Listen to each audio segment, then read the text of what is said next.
Yo, Pavy Daily Takes back again. Like I said, I'm gonna get back, to doing them consistently. I just was not for a second. That's on me. But today I want to talk about obviously. I mean, y'all know what I want to talk about. You know my team, man. You know my team, the Houston Rockets. We're blessed enough to cover the Clippers, and shout out the Clippers, all the gracious people that gave us the opportunity to cover the Clippers. But y'all know, man, the Houston Rockets, my guys, my team, beat the Lakers last night. Which is something I kind of thought would happen. For one, being effective. When you always like when you make a big trade at the trade deadline, other teams just don't really have footage on you. Like they don't know exactly what you're gonna do. With Houston, it's a little bit different. I mean, obviously, it's not like they run, mad like plays. It's more so, ISO, read and react to what the defense is doing, and push the tempo. So it's not like it may not have as big of an impact as some other teams would when they make trades because like they whole offensive scheme changes. For the Rockets, it kind of sort of doesn't. But still, there's no scouting report. But I think what I saw last night from the Rockets was very encouraging. I actually rewatched what I said yesterday, and I was like, "Yo, who posts like that?" Like, I know like I said, nobody really runs. They don't really run too many posters for Dwight. They don't really run too many posters for JaVale. Like they tried a couple times, but then what you would see is, the guards would front the post, make the entry pass a little bit difficult, or if you get it down low, foul him. Like Dwight Howard's not a great free throw shooter. He shoots 54% from the free throw line, so foul him. You could always foul him if you do happen to get it in, or you could double make him. Had to make a pass out the double with AD. I mean, AD got off, but fourth quarter, I didn't really see AD to do too much. Also, AD is also I was like there was one play last night in which AD caught the ball at half court basically, like from the logo. What is Andy Davis doing catching the ball from the logo when you have 6'6", 6'4", 6'7" guys guarding you? Get on the block. But again, in today's NBA, nobody is gonna come down and run a post up every single play. Like that's just not how it is. That nobody's gonna do that. So you're still gonna get caught up in again running with him and pushing the pace. You're gonna take a couple threes that you probably shouldn't take. You're gonna try to shoot with them. Then also when you do put the ball down in the post, again we can touch you, we can foul you. The rules these days kind of lend to you being a more perimeter-oriented team. For one, you just get more calls on the perimeter than you would when you're in the paint. You just do, especially when it's small guy on big guy. The small guy gets the leeway to foul a little bit more and be a little bit more physical than the big guy does. The big guy gives him one bump, he goes flying. Obviously, he touches the big guy up a little bit. The big guy's a little bit bigger, a little bit stronger, so they're not gonna move as much. But again, like I thought it was a great win. Robert Covington looked great. I think eventually he needs to start. I personally, I would put Eric Gordon back on the bench, and I would just start. I would just make my starting lineup be um, Russell Westbrook, James Harden, Robert Covington, Daniel House, and PJ Tucker. D'Antoni's probably gonna lean towards Eric Gordon because D'Antoni always leans towards offense more than defense. So House is probably gonna come out the bench and Gordon's probably gonna start. But again, I would do like I said, Russ, Harden, House, Covington, and Tucker. And also as far as PJ Tucker playing the five, like I saw all the memes about Tuck's 35. How is he gonna play the five? Actually, the older you get, the closer to the basket you should be. And think about this: if I'm 35 years old, I'm kind of, my stamina isn't the same, my athleticism is declining. I would much rather defend players closer to the basket. Reason being is I just don't have to move as much as I would if I'm on the perimeter, guarding somebody. They doing all this shifty dribbling moves or they running around screens. That takes a lot of energy. I would much rather hunker down in the post, put my, elbow in somebody's back and guard somebody that way. Like I don't have to move that much if I'm guarding somebody in the post. And again, nobody's gonna post up every single play. That's just not how the NBA is ran today. And even with AD, he'll get the ball and he'll bail you out. Like sometimes you would see him taking strong to the hole, done a couple times, which he did. Actually, to my surprise, I thought he would take a little even more hook shots and fadeaways than he took. And then sometimes he get the ball and just face up and you'll shoot over him. If you're gonna do that, I mean that's fine. I'll take that all day. Like you kind of bailing me out at this point in time. You're not even like breaking down my stamina because you're just gonna turn around, face up, and shoot. Like, okay, that's fine. If you make it, you make it. If you don't, you don't. But again, everything I saw from the Rockets last night was just extremely, extremely encouraging. We'll see how it goes from here in the future. I mean, obviously, look, it's just one game. Also, everybody told me, oh, how are they gonna rebound? They're gonna get out rebounded every single game.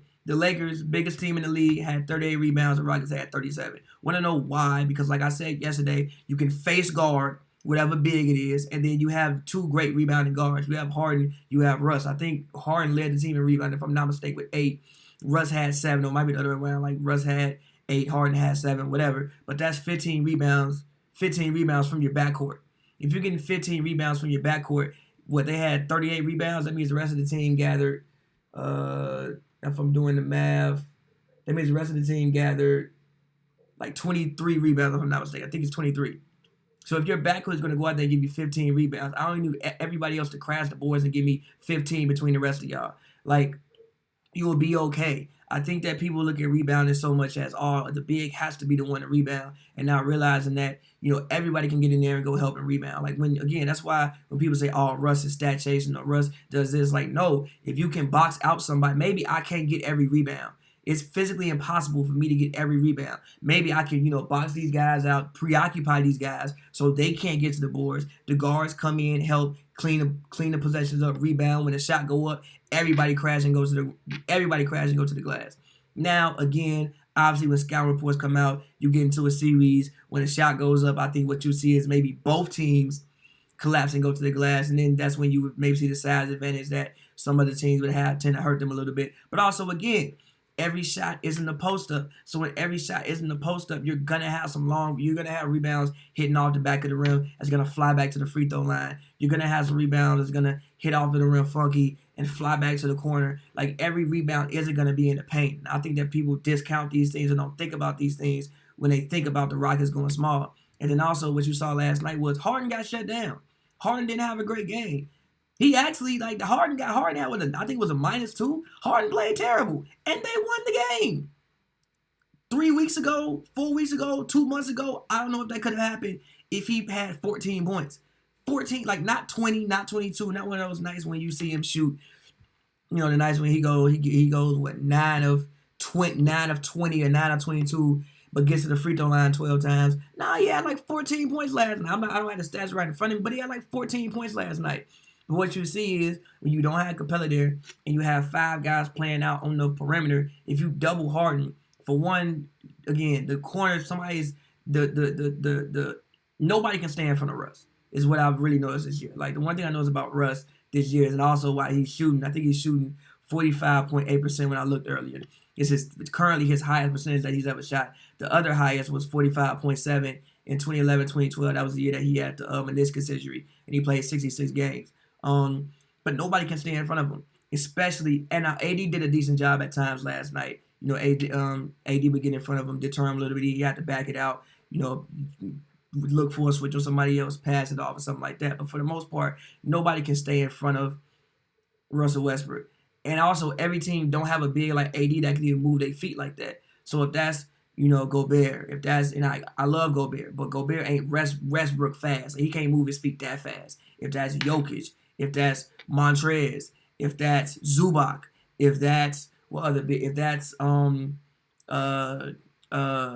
KP, if that's what other bigs are in the Western Conference? And that's Mason Turner.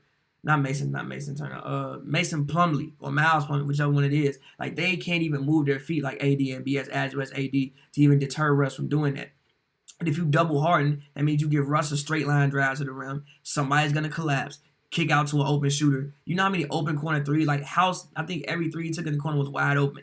Covington took mad open threes last night. Covington's also made probably the best pass of the game. He's a decent playmaker as well, which is something that I didn't know about Robert Covington even coming into last night, because I think that I think in Philly he was used optimally, but I think that when he got to Minnesota, he really wasn't used correctly, and he kind of like fell under the radar, and you didn't really see just how good and how important Robert Covington is. And also defensively, they probably played their best effort that they put forth all year. For one, they just played harder. I think that everybody just played harder and actually competed, on defense. And even going back to what I said on Hoops and Brews when I said, if I need a bucket, give me Dame over LeBron in a Game 7. Now, when I said what I said, I know a lot of people was like, oh, how could you say that? Look at LeBron's history in Game 7s. For one, it's 2020. I'm not talking about 2015, 2014. And look, I love LeBron.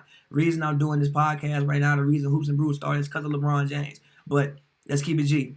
the way he's playing right now, he's like most of his offense is initiated from the top of the key. Now, when he was Cyborg Bron, he had to step on anybody. The fact that he was initiating his offense from wherever it was didn't matter because I'm just faster than you. But now his first step isn't the same. He's not the greatest shooter. He's not the greatest free throw shooter. So what I was saying about that scenario was if the Blazers got into a game 7 with the Lakers, first of all, I mean the Lakers messed up somehow. Like you've messed up. You should not be in a game 7 with the Blazers. If there was a situation between Lakers and Blazers first round, I would pick the Lakers in 5, but a very closely contested 5. But that I'm saying, also don't think the Lakers have a solid go-to guy. I don't think LeBron is again, outside of when it was Cyborg Bron and him getting to the basket was no issue. I don't think LeBron should ever be the go-to guy. And I think that usually when LeBron is your go-to guy, you end up not going that far. Or you lose before the finals, or you get to the finals and lose. Because, again, Bron's not the greatest shooter. And he's also not the greatest free throw shooter. And I think what you saw last night is, I think Kuzma is supposed to be that go-to guy for the Lakers. But Kuzma is so inconsistent that you really can't count on it. Like I said before the season, I need Kuzma to beat Kyrie. Obviously, he's not Kyrie Irving, so it's going to look different. But when I said what I said, I think people thought I meant that I need Kuzma to give me 24 points. No, I need Kuzma to give me 15, 16. But that 15, 16 has to be the most important 15, 16 points of the night.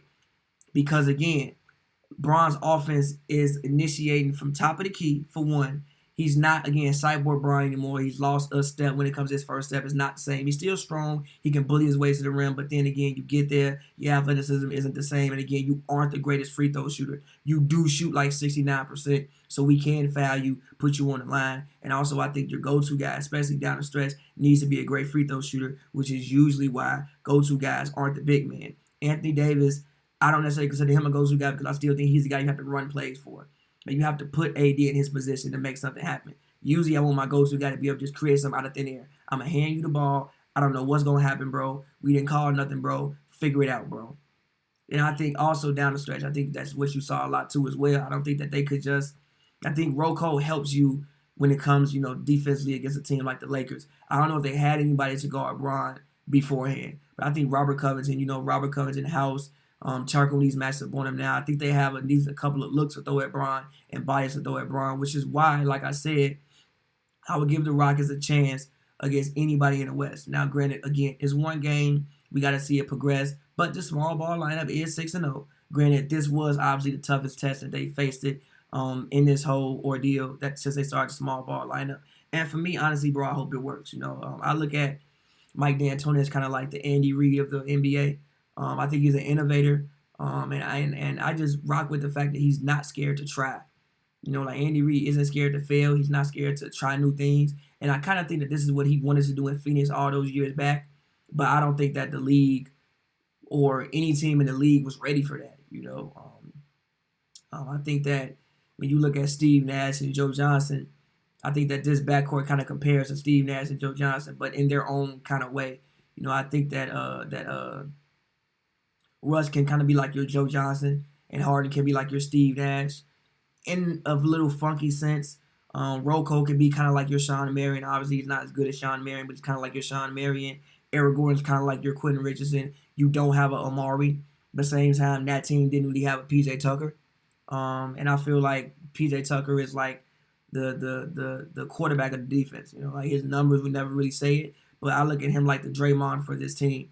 So it's going to be interesting to see. Granted, again, it is just one game. I'm not going to go, too hype about it. But some of the things that I saw, I definitely like. And they have Cabolo coming back soon. 6'9" guy, 7-foot wingspan. So if you get into a matchup in which you do need, some slight rim protection or whatever, 7'7" wingspan actually. That's a guy who I think, Mike D'Antoni could possibly get the best out of. Again, 25 years old, a young guy, maybe has been thrown in situations in which maybe teams didn't know exactly what to do with him. But I think that D'Antoni, the one thing that he does is get the best out of his guys. And I think he can get the best out of him. I mean, even you see what the driving lanes do for a guy like Austin Rivers. Austin Rivers is also a guy that's hard to stay in front of straight line drive to the rim. Like, he got to move, he get by you, he get it on the glass. He's pretty good with finishing. And again, like I said, I think Russ is having, outside of his MVP season, I think he's having the best season of his career. Reason being is because of the space. You've never seen Russ play with this much space on the court. And people are doubling off of Harden like Russ isn't the MVP candidate. not an MVP, a whole MVP. And I think that that's what also gets lost in this whole ordeal. Like, people act like Russell Westbrook isn't an MVP. Like, when I said that this was the best backcourt ever on paper, I meant that. You've never seen two MVPs in one backcourt. Even if you look at the numbers that they're putting up collectively together, I mean, Harden scoring has dropped down to, I think, like 25. But I think Russ is at, like, no, not 25, 35. But I think Russ is up to like 26 now. Add them both together, I think, 35 plus 26 is what? That's 51 points between the two of them. Yeah, if you add the like point whatever, it's probably 52 points between the two of them. I think the highest score. I think then I'm pretty sure, if I'm not mistaken, that is the highest scoring backcourt of all time. The only one that comes close is Gail Goodrich and Jerry West.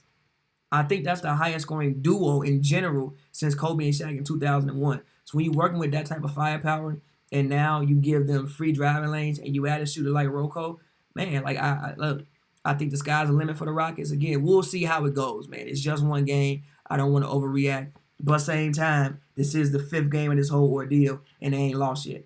They play the Suns tonight. I think this could be somewhat of a trap game. It's a game you could see them lose on a back-to-back, but it'll be very interesting to me to see how the rest of the season turns out. And I'm excited about it, man. I'm really, really excited about it. As for the Lakers, I think people gang up on Rondo a little bit too much. I don't think Rondo's the issue. I think that, for one, Rondo is shooting 36% on corner threes. Not granted, he's only taking 20% of his threes from the corner, and he's only taking 2.9, I think 2.9 or 2.7 threes per game. So take from that what you will. But also, I think a lot of what Rondo's, when he struggles, is because the position they put him in on the court, he shouldn't be in.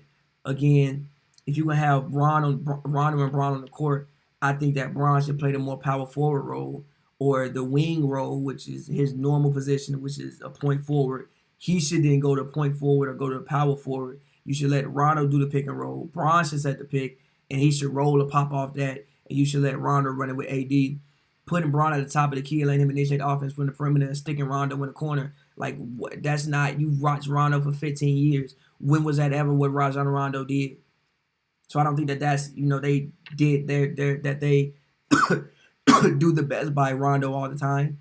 Now, if you pick up Collison and you put Collison in the corner, Collison being a shooter that he's known that he has, known to beat through all these years, then that's fine. Like, I don't have an issue with that. He can kind of play that Mo Williams, that kind of like scoring kind of sort of guard, or the shooting guard that Boobie Gibson, to a lesser degree Kyrie. Obviously, he's not at all Kyrie, but to a much lesser degree Kyrie, that Mario Chalmers guard that you've always seen with LeBron. He can kind of be that the next line in that for the Lakers. Avery Bradley's corner 3-point shooter has been encouraging recently. He's been making the shots that he needs to hit. Danny Green's been playing much better. So I mean, everybody's gonna completely overreact to the loss, but I mean, Kuzma got to be better. 4 points. I don't want to jump on Kuzma too much, but 4 points is unexcusable. 4 points that, and as far as him standing in front, I know they put him on Russ a lot. Again, standing in front of Russ is a lot to ask, especially when you don't have that back line of defense there, because they just not there. Like, they not either in the corner, they not up the court yet, or like I said, they're in the corner because you can't leave Rocco, you can't leave ED, you can't leave House in the corner, so you don't have that backline defense. Standing in front of a guy like Russ can be hard, but 4 points, you have to be better. Again, like, I thought Kuzma, I think, was my pick to be 6th man of the year before the season. I said Kuzma was the key to making this whole thing work. I thought he was the most important player. I thought he needs to be the go-to guy down the stretch. I still think he needs to be the go-to guy down the stretch. I think that, again, like, I don't expect him to go out there and get 20. I expect him for his 14 and 18 points to be the most important 14 to 18 points of the game, and 4 points ain't going to cut it. But again, very, very encouraging win for the Rockets. I love what I saw. Y'all know how I feel about the Rockets. One of my favorite teams, honestly, ever to watch. I hope it works out well. We'll see. Still a lot of questions to be answered. We'll see how it progresses, and we'll see where it goes from here. But I gotta think that last night was pretty encouraging if you're a Rockets fan. So yeah, I mean, I guess I can look. At the chat and see what you guys doing. What are you guys talking about? Y'all having y'all a whole different argument in the chat room But whatever, man. Appreciate all 37 of you guys watching this right now, man. Shout out to all y'all. I'm gonna definitely keep doing these. You got me. I think it was 50 of y'all tuning in yesterday, 37 of y'all tuning in today on the fly. Didn't even tweet about it. It just popped up. You guys clicked on, so thank you guys. When it's Friday, so I'll probably check back in with you guys on Monday. I may do them, all still through the weekend, but I'm gonna definitely check back in with you guys on Monday. Hope you guys all have a great weekend. Appreciate you guys. It's been Pavy Daily Takes.